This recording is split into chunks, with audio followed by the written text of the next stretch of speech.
जय श्री कृष्णा। राधे राधे।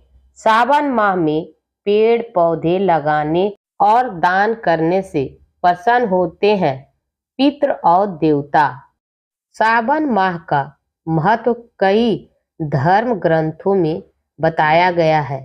ये भगवान शिव का प्रिय महीना भी है। शिव पुराण में कहा गया है कि सावन मास में भगवान शिव की आराधना के साथ ही पूजन, पेड़ पौधे लगाने और उनका दान करने से देवताओं का साथ साथ हमारे पितरों भी प्रसन्न होते हैं।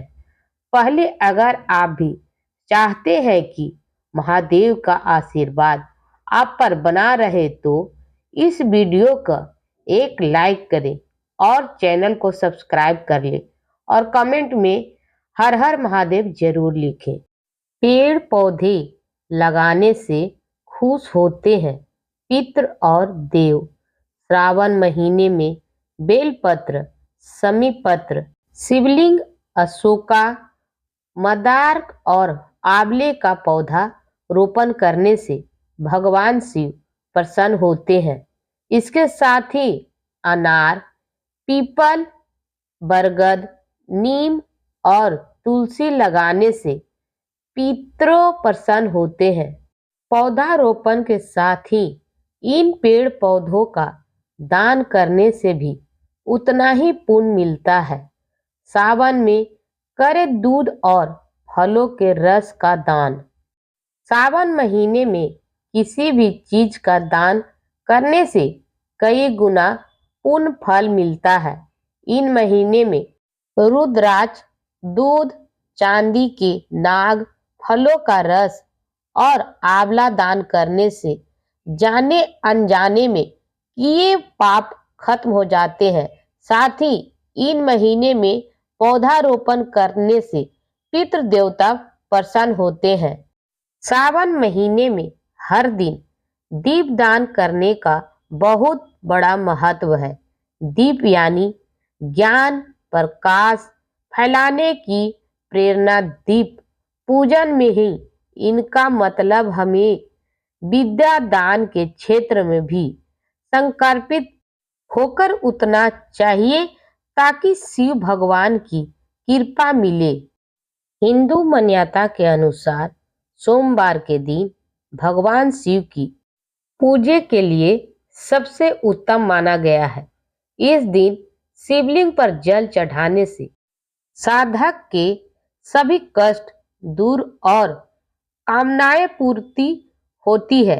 लेकिन इसके लिए भी कुछ नियम बनाए गए हैं जिसकी अनदेखा करने पर पूर्य की जगह दोष लगने की आशंका बनी रहती है। शिवलिंग की पूजा का सही नियम जानने के लिए धर्म में भगवान शिव को कल्याण का देवता माना गया है, जिसकी पूजा करने पर साधक के सभी दुख पलक झपकते दूर हो जाते हैं।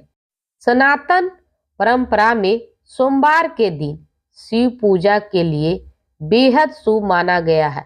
इन दिन यदि कोई साधक किसी विकल्प में जाकर भगवान शिव के निराकार स्वरूप यानी शिवलिंग के विधि विधान से पूजा करता है तो उस पर देवों के देव महादेव की पूरी कृपा बरसती है।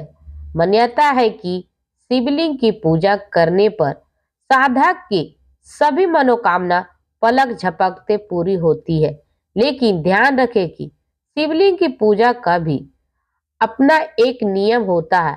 आइए शिवलिंग की पूजा विधि और जरूरी नियम की विस्तार से जानते हैं। शिवलिंग पर कितने बजे जल चढ़ाना चाहिए?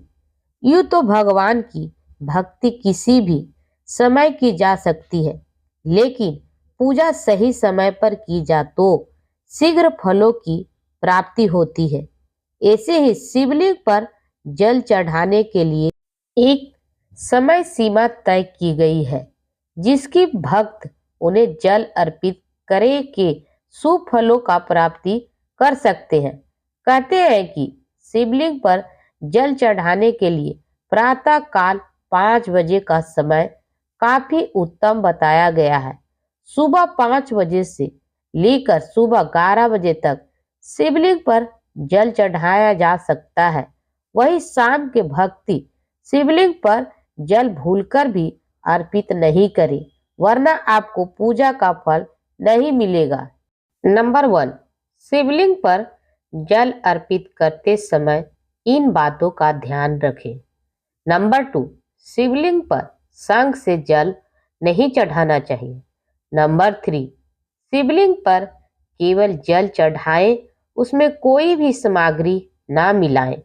नंबर 4, शिवलिंग पर जल हमेशा तांबे के लोटे से ही अर्पित करें, लोहे या स्टील बर्तन का प्रयोग ना करें। नंबर 5, कभी भी पूर्व दिशा की ओर मुंह करके जल ना चढ़ाएं। नंबर 6, उत्तर दिशा की ओर मुंह करके शिवलिंग को जल अर्पित करना शुभ माना गया है। नंबर 7, शिवलिंग पर खड़े होकर नहीं बल्कि बैठ ही कर ही जल चढ़ाएं। नंबर 8, तांबे के बर्तन से शिवलिंग पर दूध भूलकर भी अर्पित ना करें। सावन सोमवार का महत्व। मान्यताओं के मुताबिक सावन महीने की सोमवार के दिन जो व्यक्ति विशेष रूप से भगवान शिव की पूजा करता है और व्रत करता है, उसकी सभी इच्छाएं पूरी होती है। वही जिस कन्याओं के अच्छे वर की चाहत या जो महिलाएं अपने पति के साथ अपने रिश्तों को मजबूत बनाए रखना चाहती है, उन्हें वह व्रत जरूर करना चाहिए। वैसे तो साल भर भगवान शिव की भक्ति की जाती है, लेकिन सावन मास में भगवान शिव की पूजा करने से मनचाही इच्छाएं जल्द ही पूरी होती है। साथ ही सावन में नित्य रूप से शिवलिंग पर जल अर्पित करना चाहिए। शिवलिंग पर जल चढ़ाने से विशेष फलों की प्राप्ति होती है।